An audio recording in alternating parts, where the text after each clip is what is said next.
तो दोस्तों अभी हम लोग ये जो दृष्टि आईएएस की प्रैक्टिस टेस्ट सॉल्व कर रहे थे यूपी पीसीएस 26 के लिए। इसका दोस्तों हम लोग ये मैगजीन टेस्ट का ये जो चौथा प्रैक्टिस टेस्ट है इसी को सॉल्व कर रहे थे और इसका हम लोगों ने पहला पार्ट को सॉल्व कर लिया था। अब इसी चौथे वाले प्रैक्टिस टेस्ट को हम लोग पार्ट दूसरे को सॉल्व करने जा रहे हैं, पार्ट बी को, क्योंकि दोस्तों ये पूरा नहीं हो पाया था, आधा हम लोग सॉल्व कर लिए थे, आधा बचा था और बाकी के जितने इसके पिछले टेस्ट हैं बेहतरीन टेस्ट है, एक से बढ़कर एक है। तो आप जाकर वहां पर दोस्तों इस वीडियो को जरूर देखिएगा, आपके आने वाले लगभग सभी एग्जाम्स के लिए बहुत बड़े लाभदायक सिद्ध होंगे। तो चलते हैं अपने टेस्ट चौथे के पार्ट बी को सॉल्व करते हैं। अगर आपको पीडीएफ चाहिए तो इसी वीडियो के डिस्क्रिप्शन में टेलीग्राम का लिंक है, आप वहां से जाकर दोस्तों उसको फॉलो करके पीडीएफ प्राप्त कर सकते हैं, आप दोहरा सकते हैं। तो चले हम लोग बिना देरी से शुरू करते हैं पार्ट बी। तो दोस्तों हम लोग देखते हैं क्वेश्चन नंबर 71। बहुत बढ़िया, आपसे पूछा जा रहा है, सीधा सीधा प्रश्न है कि राष्ट्रीय बीज अनुसंधान एवं प्रशिक्षण केंद्र, राष्ट्रीय बीज अनुसंधान एवं प्रशिक्षण केंद्र कहां पर स्थित है आपको बताना है। तो जान लीजिए उत्तर प्रदेश के वाराणसी जिले में बीएचयू से 7-8 किलोमीटर दूरी पर स्थित है। यह राष्ट्रीय बीज अनुसंधान बीजों के विकास और उनको बढ़ावा देने के लिए इसका स्थापना किया गया है। दोस्तों 2005 में किया गया था। आपसे कभी पूछ लेगा क्योंकि यूपीपीसीएस यूपीपीएससी जैसे एग्जाम में डेट बड़ा मान्य रखता है, आप डेट को याद रखे रहेंगे। बखीरा झील उत्तर प्रदेश के किस जिले में स्थित है। तो दोस्तों जान लीजिए बखीरा झील, बखीरा वन्यजीव अभ्यारण्य ये कहां पर है, ये उत्तर प्रदेश के संत कबीर नगर जिले में है। नाम से ही लग रहा है बखीरा कबीरा, कबीर का दोहा पढ़ोगे तो उसमें आपको कबीरा नाम बड़ा बार आएगा। तो कबीरा बखीरा तो ये दोनों एक ही रिदम के नाम है, तो आप यहां पर कनेक्ट कर लेंगे, चाहे बखीरा झील या बखीरा वन्यजीव अभ्यारण्य।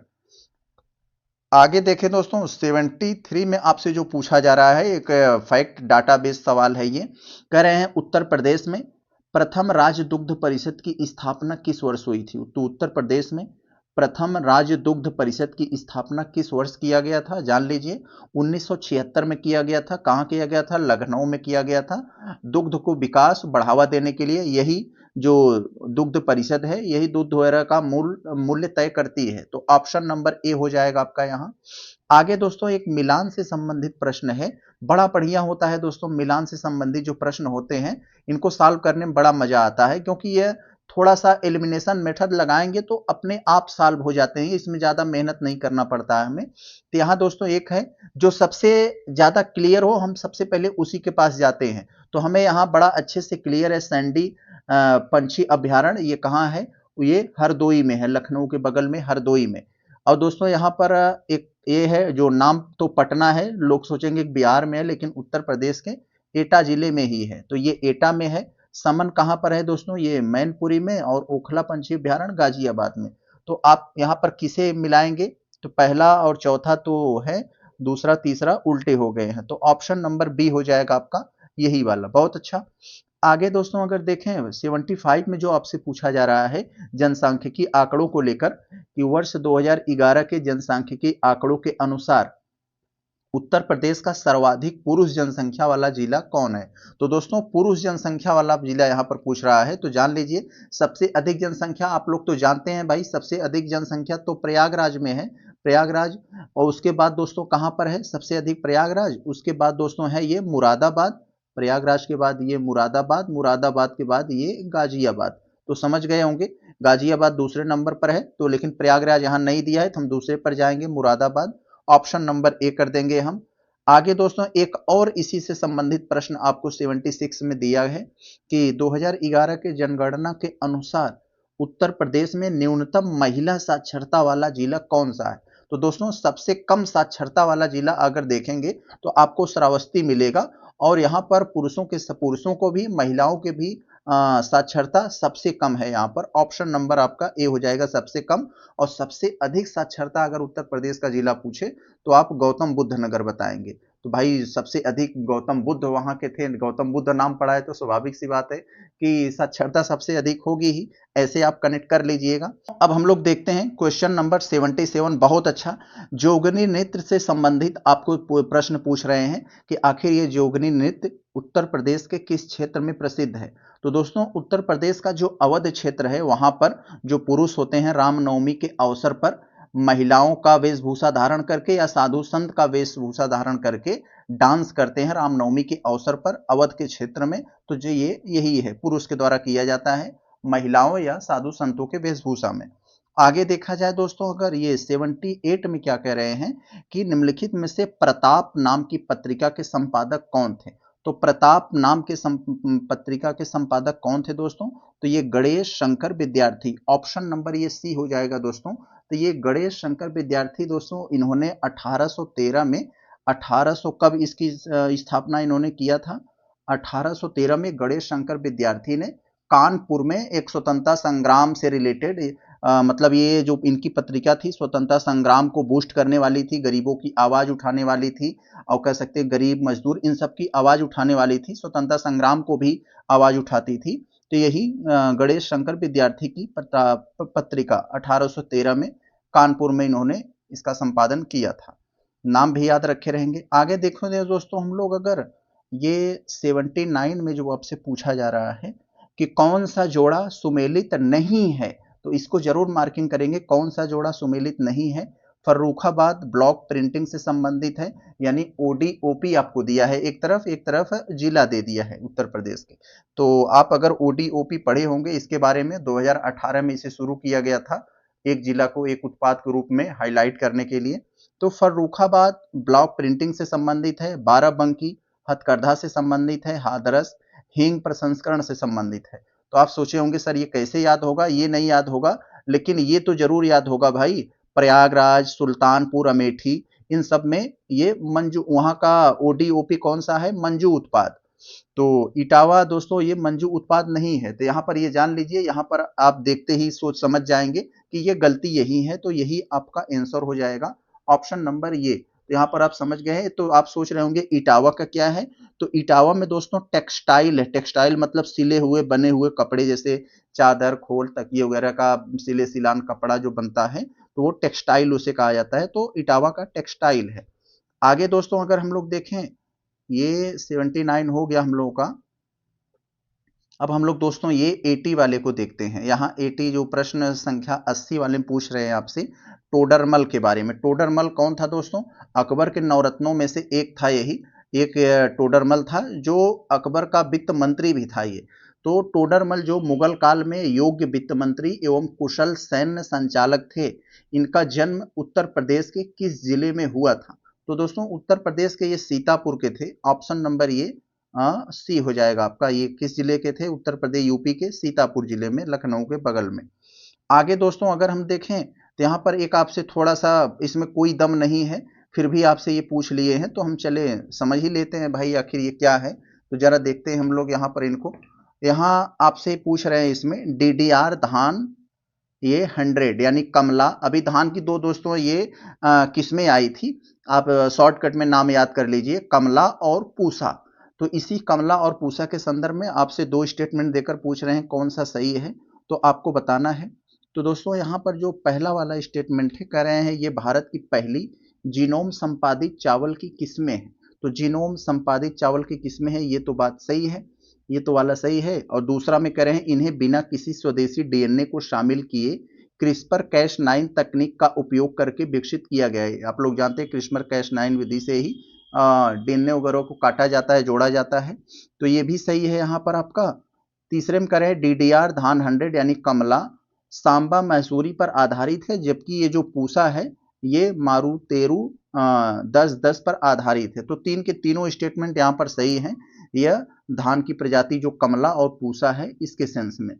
आगे दोस्तों अगर हम देख ले यहाँ पर 82 वाले में जो पूछा जा रहा है आपसे, 82 में दोस्तों कह रहे हैं कि भारत की चौथी पंचवर्षीय योजना किस मॉडल पर आधारित थी। तो चौथी पंचवर्षीय योजना को आप कैसे समझेंगे कि इसकी डेट क्या थी, तो आप लोग जानते हैं 51 से 56, 51 से 56 पहली, 56 से 61 दूसरी, 61 से 66 तीसरी थी, और 3 साल दोस्तों इसमें गैप था दोस्तों, कह सकते हैं 59 से 69 तक, 69 से 74, यानी 1969 से 74 के बीच ये चौथी पंचवर्षीय योजना थी, जो किस मॉडल पर आधारित थी, ये मॉडल आपसे पूछा जा रहा है। तो किस मॉडल पर आधारित थी, ये गॉडगिल मॉडल पर आधारित थी, DR Gadgil, option number C हो जाएगा। अब पहला और दूसरा बड़ा इंपॉर्टेंट है, ये भी जान लीजिए, जो पहली पंचवर्षीय योजना थी दोस्तों वो हैराट डोमर मॉडल नाम से जानी जाती है, और दूसरी पंचवर्षीय योजना महान लोबिस नाम से जानी जाती है।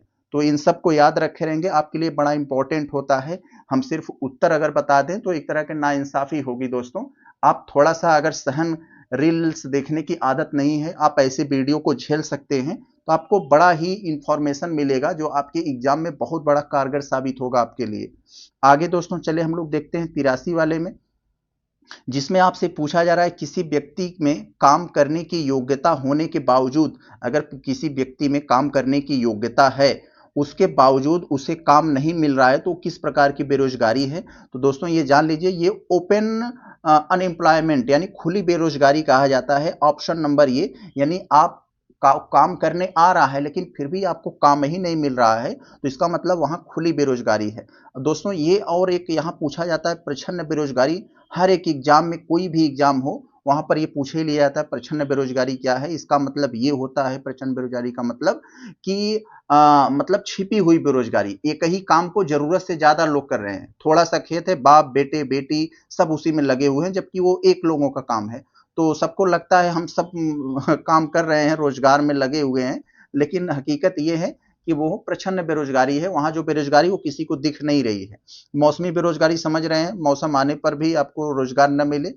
बाकी तो आगे यहाँ देखें हम लोग 84 में, जिसमें आपसे पूछा जा रहा है सापेक्ष गरीबी किन स्थितियों को दर्शाती है। सापेक्ष गरीबी क्या होता है दोस्तों?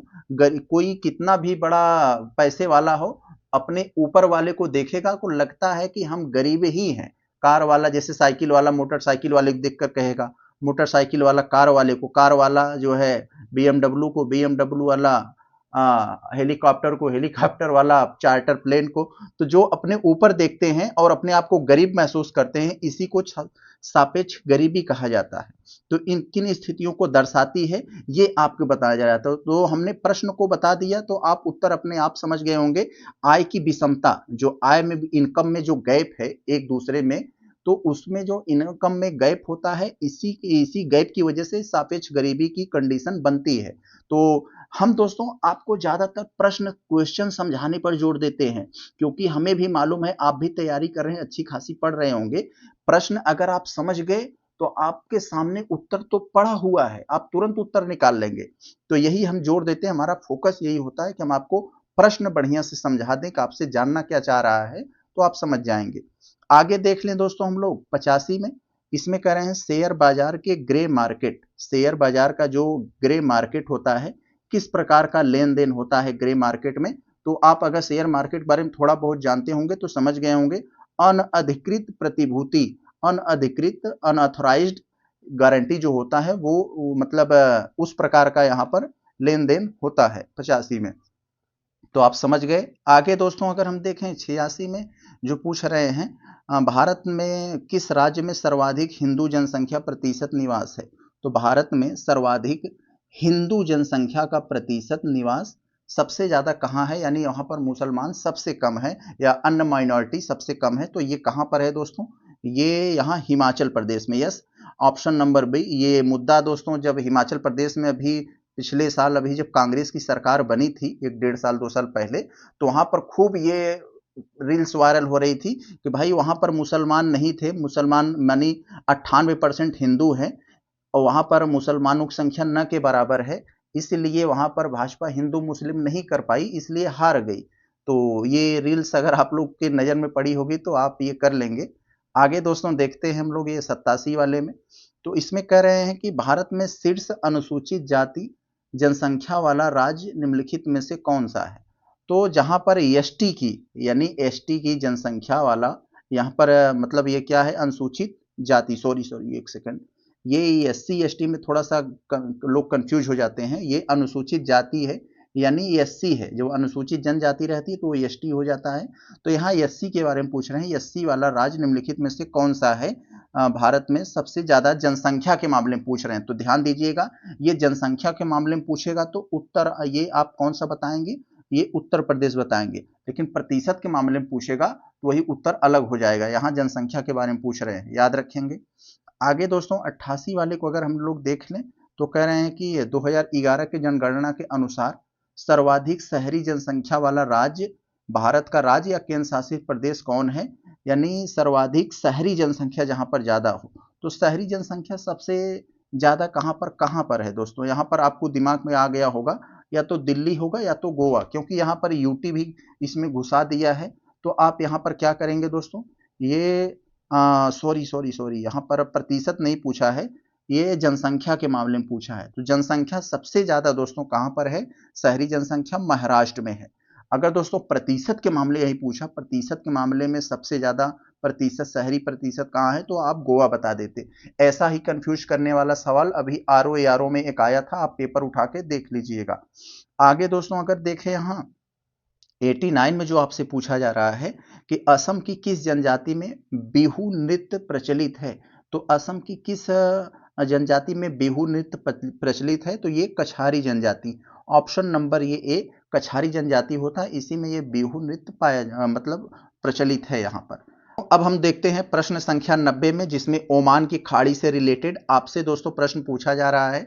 ओमान की खाड़ी को अभी दोस्तों ये ईरान ने बंद कर दिया था, तो बहुत ज्यादा दोस्तों यहाँ पर चर्चा में ये आया था।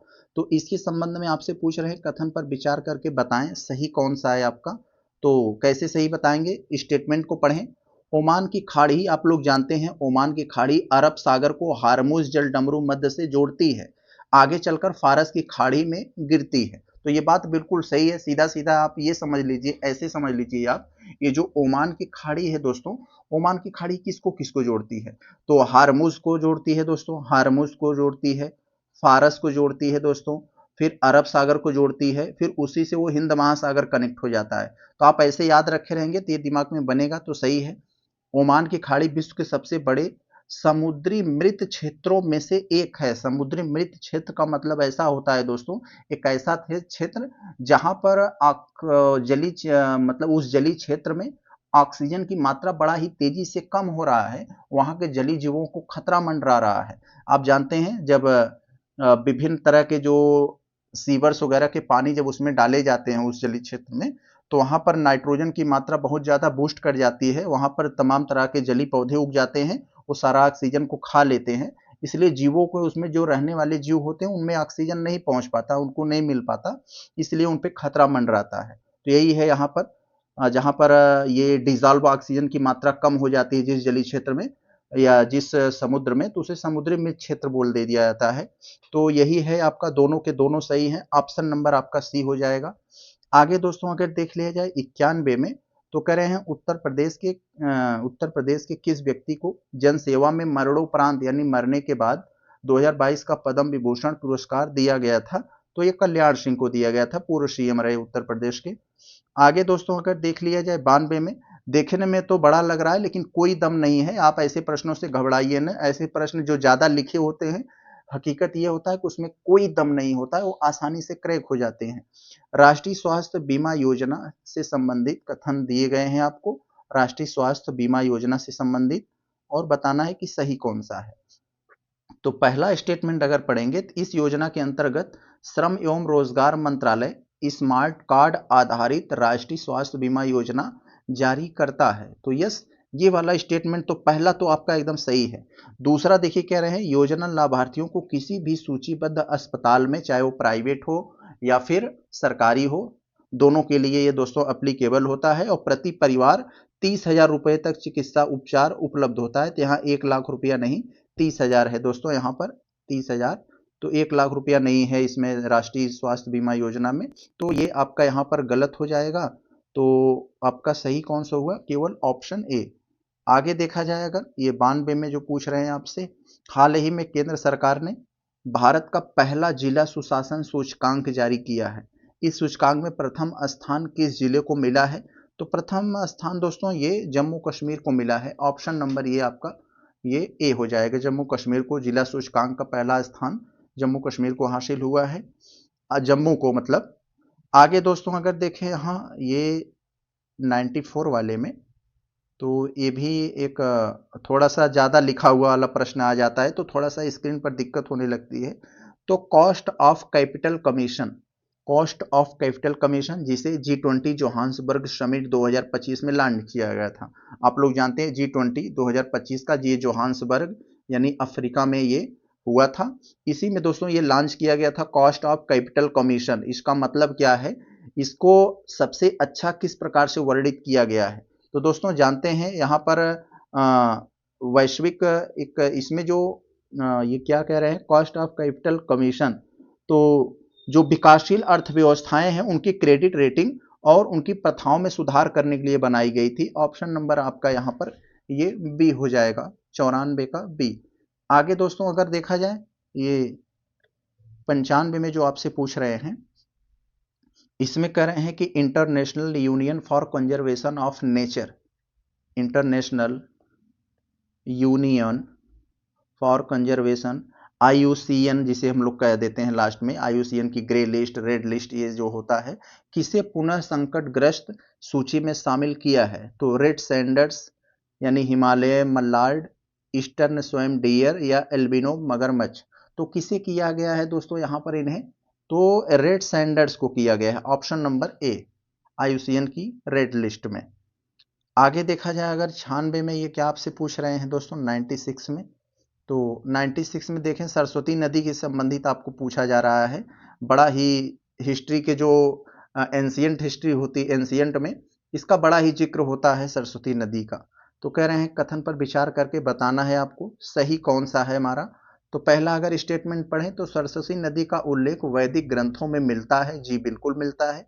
माना जाता है कि इसका उद्गम हिमालय से हुआ है तथा यह पंजाब, हरियाणा, राजस्थान, गुजरात से होकर बहती थी।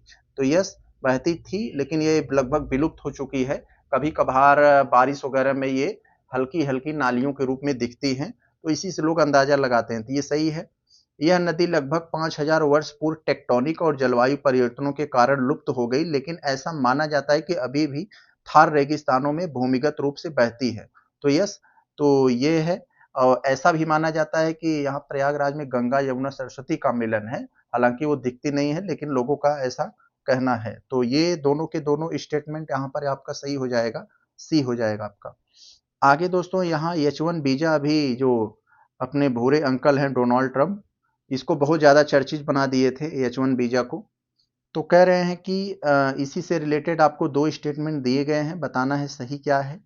पहला आपसे पूछ रहे हैं कि यह एक गैर अप्रवासी वीजा है जो अमेरिकी कंपनियों को विशिष्ट भूमिकाओं के लिए विदेशी श्रमिकों को नियुक्त करने की अनुमति देता है। जी बिल्कुल, उसके लिए उन्होंने एक पैसा भी तय किया गया है, इतना यहाँ इन्वेस्ट करोगे तो आपको मिलेगा।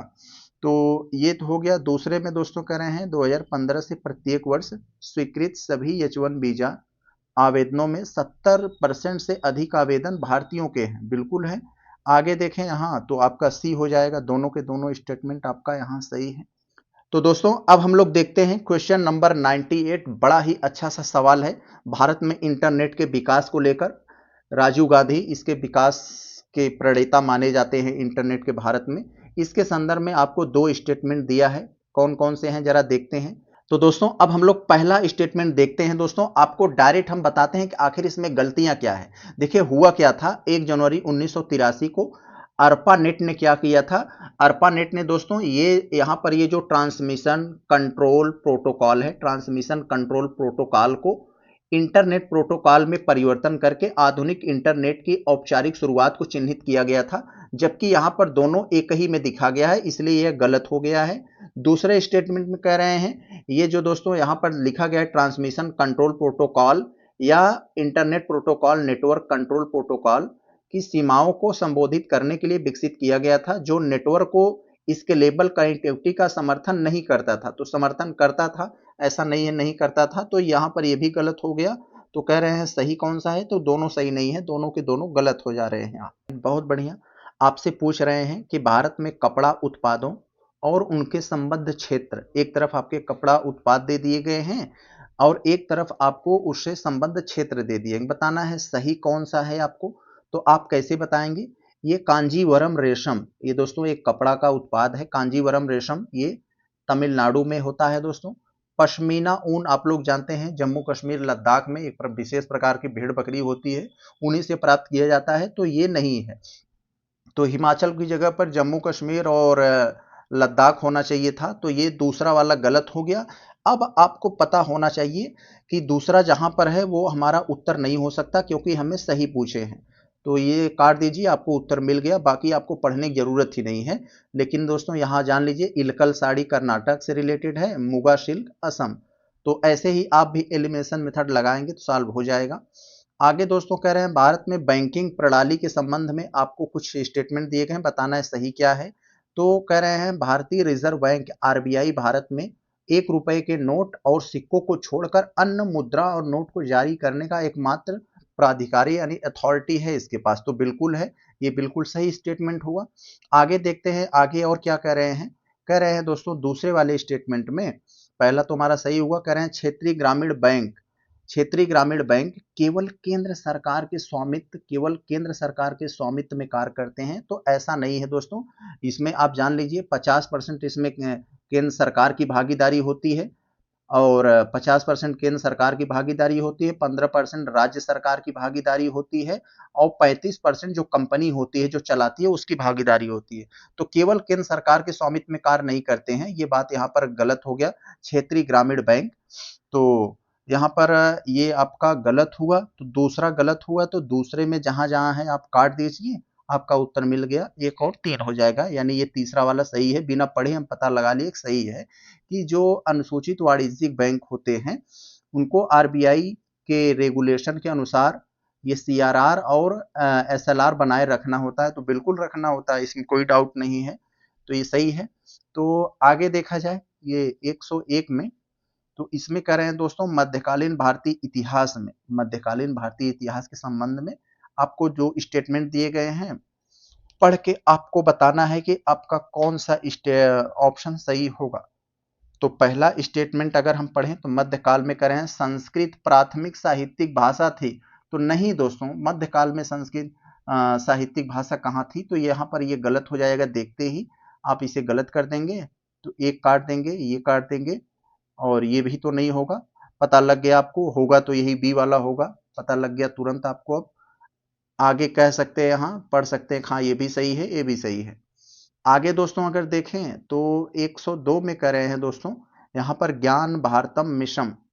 तो ज्ञान भारतम मिशन के संबंध में आपको स्टेटमेंट दिए गए हैं, बताना है सही क्या है। तो ज्ञान भारतम मिशन से संबंधित आप लोग जानते हैं दोस्तों, अभी ये हाल ही में बहुत ज्यादा चर्चा में था। इसमें दोस्तों क्या किया गया है, जो हमारी प्राचीन पांडुलिपियां हैं उनको दोस्तों संरक्षण करना चाहती है सरकार, उनको दोस्तों एक तरह का उनके लिए लाइब्रेरी बनाना चाहती है। तो लगभग 1 करोड़ पांडुलिपियों को संरक्षण का इसमें प्रावधान है नियम में। तो ज्ञान भारतम मिशन में पांडुलिपियों का संरक्षण है।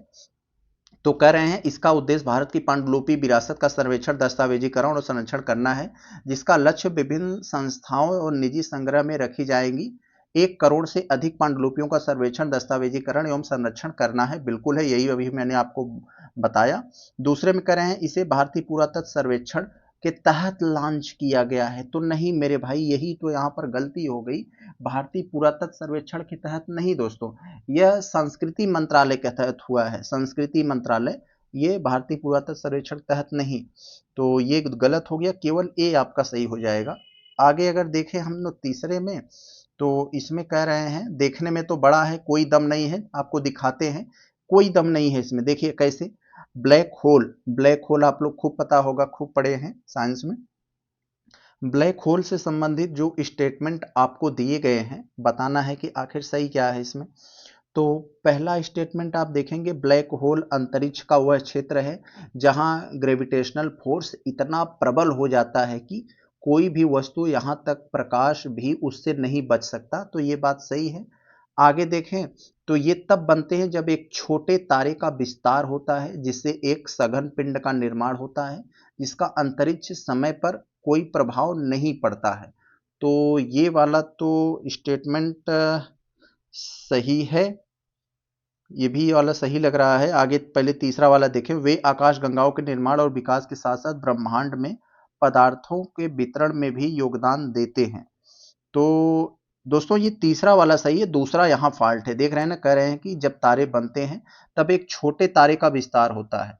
तो छोटे तारे नहीं, यहाँ बड़ा तारा होना चाहिए था, बड़े तारे का विस्तार होता है जिससे एक सघन पिंड का निर्माण होता है, जिसका अंतरिक्ष समय पर कोई प्रभाव नहीं पड़ता। तो यही दो यहाँ पर सही हो जाएंगे, केवल दो सही हैं, ऑप्शन नंबर ए हो जाएगा। आगे दोस्तों अगर हम लोग चौथे 104 वाले को अगर देख लें तो इसमें दोस्तों टीआरएफ से संबंधित दिया है, फर्टिलिटी रेट से संबंधित दिया गया है। कह रहे हैं विचार कीजिए, बताइए सही कौन सा है। तो पहले स्टेटमेंट में करें हाल के वर्षों में भारत की कुल प्रजनन दर टोटल फर्टिलिटी रेट 2.1 के प्रतिस्थापन के नीचे आ गई है। तो यस दोस्तों, आप बढ़ेंगे अगर राष्ट्रीय जनसंख्या नीति 2000 में जो आई थी उसमें पढ़ोगे तो उसमें कहा गया है कि 2045 तक भारत की जनसंख्या को मतलब 2.1 यानी फर्टिलिटी रेट है ये, यानी एक इसका मतलब 2.8 का मतलब एक महिला औसत रूप से 2.1 बच्चा पैदा करती है। तो इतने पर इसको प्रतिस्थापित करने का लक्ष्य रखा गया था, जो इसके नीचे आ गया है, तो ये बात सही है। दूसरे में कह रहे हैं राष्ट्रीय जनसंख्या नीति 2000 का लक्ष्य 2045 तक स्थिर जनसंख्या प्राप्त करना है। यस, स्थिर जनसंख्या प्राप्त करना है, इतना लक्ष्य था इनका, तो ये भी वाला सही है। तो याद रखे रहेंगे, आपको कभी उत्तर प्रदेश का भी पूछ देगा। अभी उत्तर प्रदेश जनसंख्या नीति 2000 जो 22 आई थी, ये भी जान लीजिए 2022 आई थी। इसमें कहा गया था कि हम 2026 तक इस फर्टिलिटी रेट को 2.1 तक करेंगे और 2030 तक आते आते इसे घटाकर 1.9 करने वाले हैं। तो ये उत्तर प्रदेश का जनसंख्या नीति हो गया जो 2022 में नई वाली आई थी, और ये राष्ट्रीय जनसंख्या नीति 2000 में जो आई थी उसके आधार पर बात कर रहे हैं। तो दोनों के दोनों सही है यहाँ पर राष्ट्रीय जनसंख्या नीति के हिसाब से। आगे देखा जाए अगर 105 वाले में, तो इसमें कह रहे हैं कि कौन सा सही सुमेलित नहीं है। तो कौन सा सही नहीं है भाई, देखें। केंद्रीय चमड़ा अनुसंधान संस्थान चेन्नई में है, सही है। और यहाँ पर सही नहीं है इसे बताना है। केंद्रीय औषधि अनुसंधान संस्थान लखनऊ में, केंद्रीय आलू अनुसंधान संस्थान पहले पटना में था, बाद में शिमला में हो गया, ये भी सही है। केंद्रीय चावल अनुसंधान संस्थान तो उड़ीसा के कटक में है, ये कानपुर में कहाँ से आ गया, तो ये गलत है, यही आपका आंसर होगा। आगे देखें अगर हम लोग 106 में, तो कह रहे हैं भारत में परमाणु ऊर्जा आयोग की स्थापना किस वर्ष किया गया था। तो परमाणु ऊर्जा आयोग, परमाणु ऊर्जा विभाग में अंतर होता है, समझे रहिएगा। परमाणु ऊर्जा आयोग की बात करें तो ये 1948 में किया गया था महाराष्ट्र में, परमाणु ऊर्जा के विकास को बढ़ावा देने के लिए। फिर 1954 में दोस्तों ये परमाणु ऊर्जा विभाग की स्थापना हुआ था। इसको थोड़ा सा याद रखे रहेंगे, नहीं तो गलती कर देंगे। विभाग की बात करें तो 54, आयोग की बात करें तो 48, अ से 48, अ से आयोग नाम रखे रहेंगे तो याद कनेक्ट रहेगा। आगे देख लिया जाए अगर 107 में अगर आपको बता दें, तो इसमें कह रहे हैं किस हार्मोन का अधिक स्त्राव यानी अधिक सिक्रेशन मानव शरीर में भीमकाय नामक विकार उत्पन्न कर देता है। आप लोग देखते होंगे हमारे जो एथलीट्स हैं, उनका नाम है दोस्तों ग्रेट खली। तो ग्रेट खली को इसी हार्मोन का सामना करना पड़ा था, जिसके कारण उनका शरीर इतना विशालकाय। उसी तरह का एक दोस्तों हम लोगों के लाइब्रेरी में लड़का पढ़ता है, बिल्कुल ग्रेट खली जैसा है, उन्हीं जैसा आवाज, उन्हीं जैसा शरीर। तो ऐसे लोग जो होते हैं उनमें क्या होता है दोस्तों, ये सीवम टेंट हाउस नाम का एक हार्मोन होता है, हम लोग शॉर्टकट में बोल देते हैं, हम लोग गांव में सीवम टेंट हाउस है। तो SSTH नाम का एक हार्मोन होता है, तो यही इनमें इनके शरीर में बहुत ज्यादा बनने लगता है, जिसके कारण इनकी शरीर बहुत ज्यादा विशालकाय हो जाती है। और जो लोग बहुत ज्यादा छोटे कद के रह जाते हैं, तो यही दोस्तों इन्हीं का सेक्रेशन कम रहता है तो नाटे हो जाते हैं, इन्हीं का सेक्रेशन ज्यादा होता है तो भीमकाय हो जाते हैं। तो ऑप्शन नंबर ए इसे याद रखे रहेंगे, शिवम टेंट हाउस। आगे देख लें अगर ये 108 में कह रहे हैं कि ये ध्वनि की तीव्रता का मापन किस उपकरण से किया जाता है। तो भाई किस उपकरण से किया जाएगा, ये ऑडियोमीटर से किया जाएगा, और किससे किया जाएगा, तो ऑडियोमीटर हो जाएगा यहाँ पर। और बैरोमीटर क्या होता है दोस्तों, इन्वायरमेंट का जो हमारा एयर प्रेशर होता है, वायु दाब होता है, उसकी दोस्तों ये उसको मापा जाता है।